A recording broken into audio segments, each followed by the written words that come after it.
Goldman Sachs vice chairman and 16 executives charged by Malaysia over the 1MDB scandal, where $4.5 billion was stolen and used, among other purposes, to buy condos and finance The Wolf of Wall Street.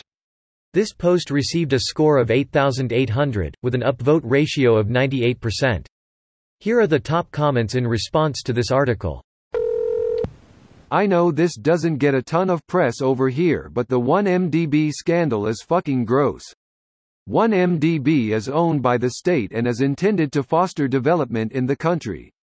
By stealing money from 1MDB and diverting it to the US, these ghouls are literally taking food out of the mouths of some of the world's poorest to, essentially run up the score. It's the most literal example of the general wealth transfer from the global south to north, which benefits the north to the tune of over $1 trillion annually. Pure greed and absolutely reprehensible. I hope each and every one hangs. They deserve their money back, justice, and to see these guys behind a Malaysian jail cell. Man, don't get your hope up. HSBC was responsible for money laundering for Mexican cartels. They are partially responsible for tons of death, and what is the punishment? $1.92 billion settlement, which is not even a criminal charge. No one got into a jail.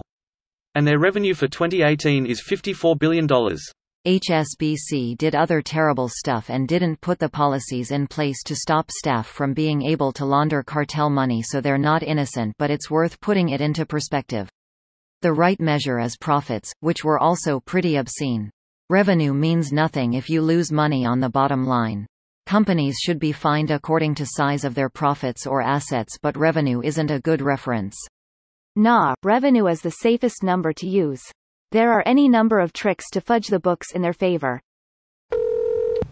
A movie featuring money laundering was financed by money laundering. The irony. It's long since crossed the threshold of irony into the malice of, how far can we publicly go and still get away with it? Goldman Sachs executives needed to go to prison a decade ago. Fun fact, SDNY was negotiating a plea deal with Goldman and wanted it to include a guilty plea, but good old Billy Barr got Trump to issue an ethics waiver so he could intervene in the 1MDB case, despite the fact that the Trump inaugural fund is connected to the case and Barr comes from a private law firm that represents Goldman. Can't get greedier than this. Banks, hold our beers. Hold our Dom Perignon. Tomorrow, all the executives have agreed to pay $40 as a fine, along with a promise they won't do it again. Justice for TEH win. Holy fuck, this is quite a massive story.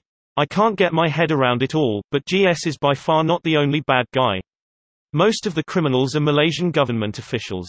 As a Malaysian, the easiest TLDR is that the last prime minister was corrupt and embezzled billions. Last year, his party, the ruling party since the country's independence, was voted out.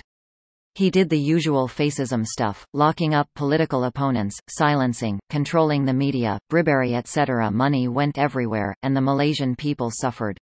But thanks to the voter turnout, this massive scandal can finally be investigated. This video was automatically created by Reddit to speech. The article and comments in this video were selected from Reddit according to their upvotes, and any paraphrasing was performed by smmry.com, without any human intervention.